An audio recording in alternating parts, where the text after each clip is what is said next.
परिचय। जनन मूलभूत जैविक प्रक्रम है जिसमें सजीव अपने जैसे नए सजीव को जन्म देते हैं। प्रत्येक जीवित सजीव जनन का परिणाम है। जनन की ज्ञात बहुत सी विधियों को लैंगिक जनन और अलैंगिक जनन में वर्गीकृत किया गया है। लैंगिक जनन के लिए विपरीत लिंग के दो लोगों की आवश्यकता होती है। लैंगिक जनन के दौरान मादा अंडे उत्पन्न करती है जो मेल द्वारा निर्गत शुक्राणु द्वारा निषेचित होते हैं। एक भ्रूण का निर्माण होता है जो वयस्क के रूप में विकसित होता है। सामान्यतः विकसित और जटिल सजीव ही इस विधि का प्रयोग करते हैं। अलैंगिक जनन के दौरान कोई बिना अपनी प्रजाति के किसी अन्य सजीव की सहायता के जनन कर सकता है। सामान्यतः अल्प विकसित कम जटिल सजीव इस विधि का प्रयोग करते हैं। उद्देश्य। इस पाठ के अंत में आप निम्न करने में सक्षम हो जाएंगे। जनन के महत्व को दर्शाना, जंतुओं में जनन की विधियों का वर्णन करना, लैंगिक और अलैंगिक जनन के लाभ और हानि की तुलना करना, मनुष्य के जनन अंगों की विशेषता बताना, जंतुओं में निषेचन के प्रकार बताना, जरायुज और अंडप्रजक जंतुओं के बीच विभेद करना, इन विट्रो निषेचन का पराक्रम बताना, क्लोनिंग की अवधारणा का वर्णन करना, मानव जनन तंत्र। नर में जनन अंग या जननांग श्रोणि के भीतर और बाहर होते हैं। नर जननांग में होते हैं वृषण। यौनिक वयस्कता प्राप्त कर चुके किसी भी युवा में दो वृषण होते हैं जिनमें लाखों सूक्ष्म शुक्राणु कोशिकाएं उत्पन्न और एकत्रित होती हैं। वृषण टेस्टोस्टेरोन सहित अन्य हार्मोन भी उत्पन्न करते हैं। टेस्टोस्टेरोन हार्मोन के कारण लड़कों में भारी आवाज, बड़ी मांसपेशियां और शरीर और त्वचा पर बाल उत्पन्न होते हैं। यह शुक्राणु के उत्पादन को भी उत्तेजित करता है। शुक्राणु नलिका। वृषण के बगल में अधिवृषण और शुक्रवाहिका होती है जो नर जननांग के शुक्राणु नालिका का निर्माण करती है। शुक्रवाहिका एक पेशीय नली होती है जो वृषण में ऊपर जाती है और शुक्राणु करने वाले तरल वीर्य का संचरण करती है। अधिवृषण कुंडलित नलियों प्रत्येक वृषण के लिए एक का जोड़ा होता है जो शुक्रवाहिका से जुड़ा होता है। वृषण कोश। वृषण और अधिवृषण श्रोणि के बाहर एक थैलीनुमा संरचना में लटके रहते हैं जिसे वृषण कोश कहते हैं। त्वचा की थैली वृषण के तापमानक को नियंत्रित करने में सहायक होती है जिन्हें शुक्राणु उत्पन्न करने के लिए शरीर के तापमान से कम तापमान चाहिए होता है। उचित तापमान बनाए रखने के लिए वृषण कोश का आकार बदलता रहता है।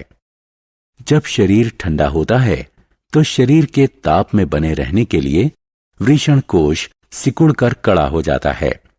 जब शरीर गर्म होता है तो वृषण कोश अतिरिक्त ताप को बाहर निकालने के लिए बड़ा और लचीला हो जाता है। सहायक ग्रंथियां। सहायक ग्रंथियों में शुक्राशय और पुरस्थ ग्रंथियां होती हैं। यह तरल प्रदान करता है जिससे शुक्राणु नलिका के स्नेहन का काम करता है और शुक्राणु को पोषित करता है। मूत्र मार्ग। मूत्र मार्ग वह प्रणाली है जिसके माध्यम से वीर्य शिश्न के माध्यम से शरीर के बाहर जाता है। मूत्र मार्ग मूत्र तंत्र का भी भाग होता है क्योंकि यही वो प्रणाली है जिससे मूत्र मूत्राशय से निकलकर शरीर से बाहर जाता है। शिश्न शिश्न स्खलन अंग है जिससे वीर मानव जनन तंत्र मादा जनन अंग पूरी तरह उदर के निचले भाग में स्थित होता है। मादा जनन अंग के बाह्य भाग में होते हैं भग, जिसका अर्थ होता है ढकना, भगोष्ठ, जिसका अर्थ होता है ओष्ठ। ये त्वचा का युग्म होता है, योनि मुख के चारों तरफ होता है। भगनासा, एक छोटा संवदी अंग जो भग के सामने, जहां भगोष्ठ जुड़ते हैं, स्थित होता है। एक मादा के अंतः जनन अंग हैं योनि, एक पेशीय खोखली नली जो योनि मुख से गर्भाशय तक जाती है। इसके कई प्रकार होते हैं। लैंगिक मैथुन, शिशु जन्म के समय उसके बाहर आने का मार्ग, गर्भाशय से मासिक स्राव का रक्त बाहर जाने का रास्ता।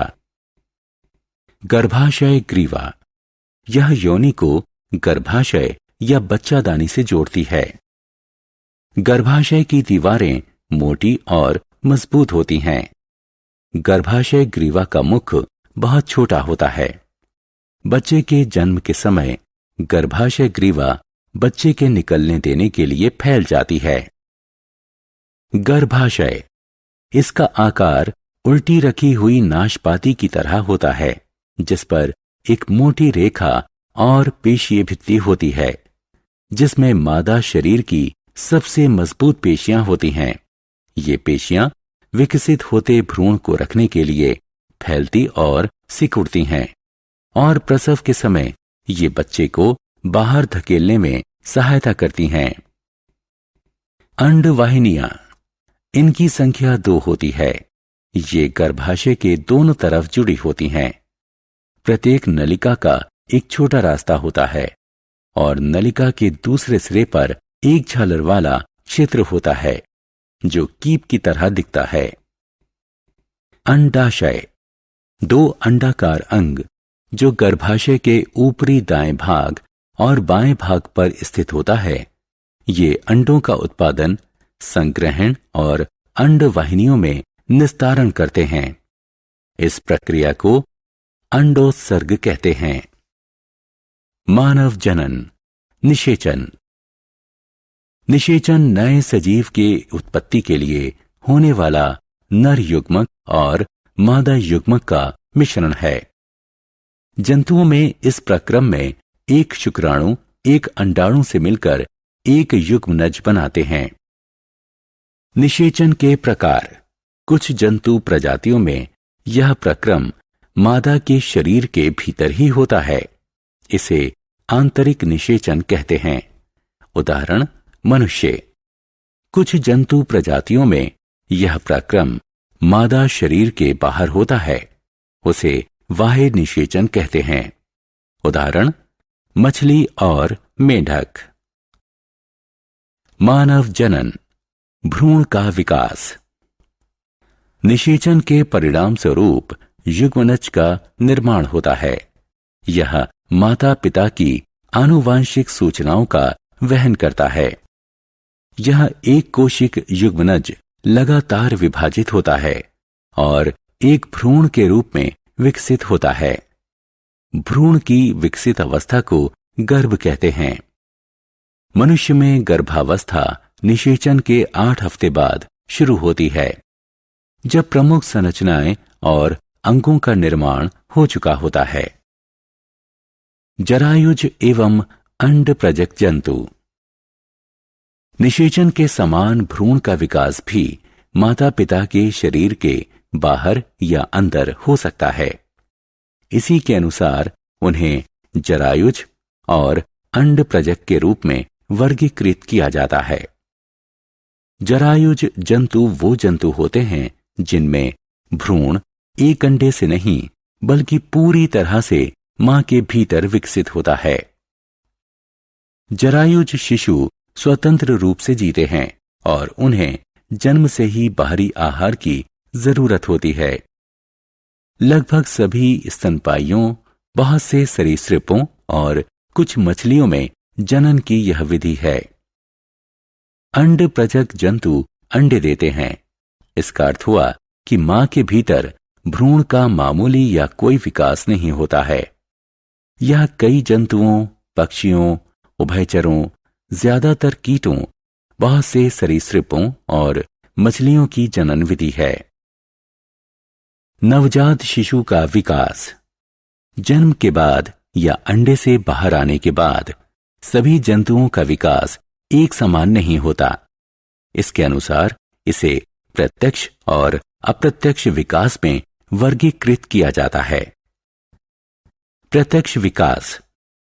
कुछ मामलों में नवजात शिशु क्रियाशील जनन अंगों के अतिरिक्त वयस्कों से तुलनात्मक रूप से थोड़े अलग होते हैं। इस तरह के विकास को प्रत्यक्ष विकास कहते हैं। इसमें कोई अविकसित अवस्था नहीं होती, कोई कायांतरण नहीं होता।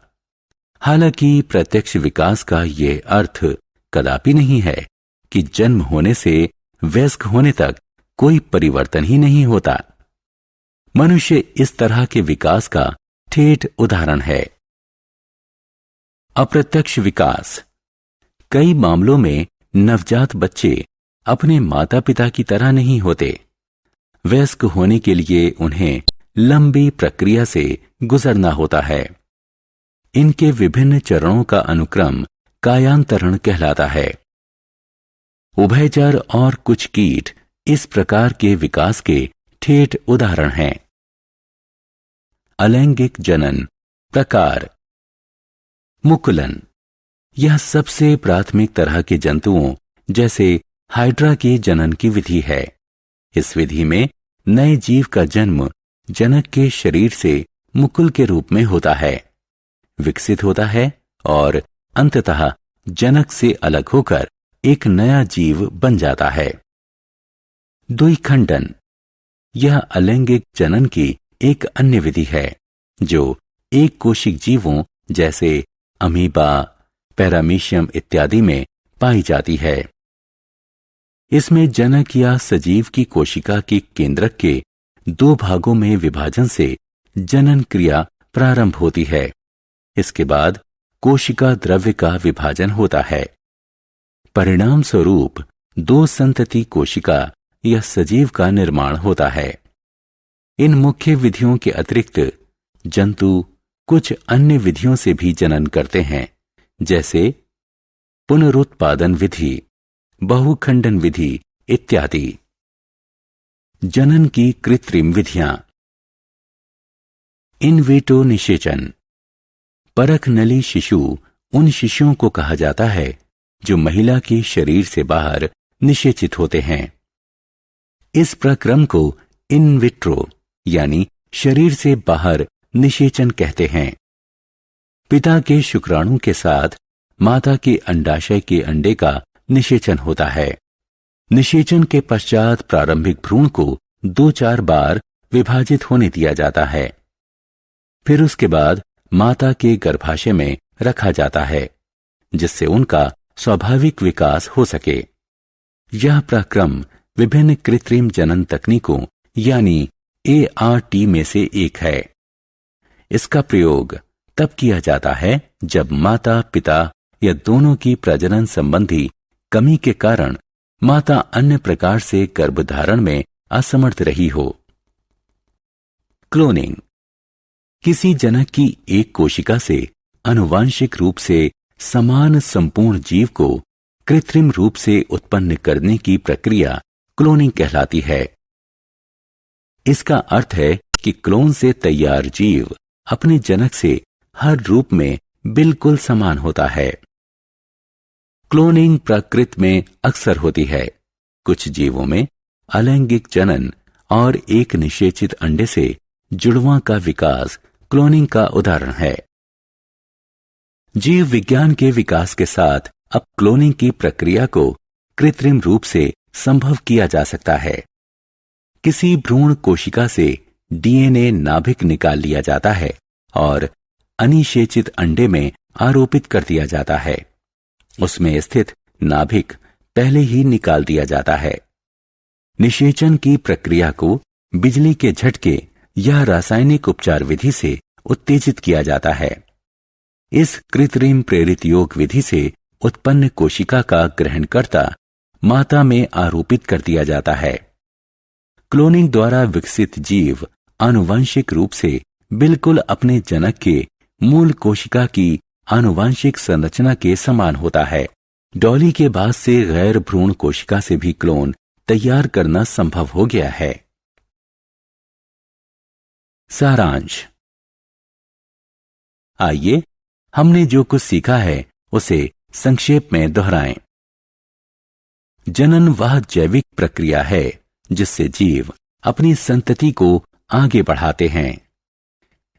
जंतुओं के जनन की दो विधियां हैं, लैंगिक जनन और अलैंगिक जनन। दोनों प्रकार के जनन के अपने अपने हानि लाभ हैं। मनुष्य लैंगिक जनन करता है। नर शुक्राणु उत्पन्न करता है और मादा अंडाणु उत्पन्न करती है। निषेचन लैंगिक जनन में नर और मादा युग्मक का योग है। निषेचन दो प्रकार का होता है, आंतरिक और बाह्य। युग्मनज निषेचन का आखिरी उत्पाद होता है। यह भ्रूण में विकसित होता है। विकसित अवस्था में जब अंग विकसित हो जाते हैं तो इसे गर्भ कहते हैं।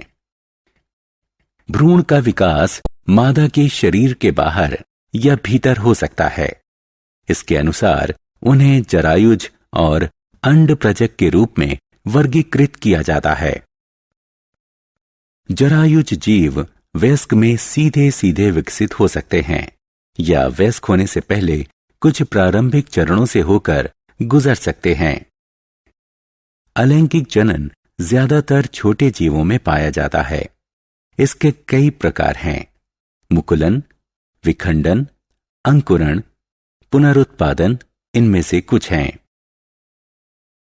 मनुष्य अत्याधुनिक तकनीक की सहायता से प्रजनन में अक्षम मनुष्यों की जनन की प्रक्रिया में मदद कर सकता है। इन विट्रो निषेचन कृत्रिम जनन तकनीक का एक उदाहरण है।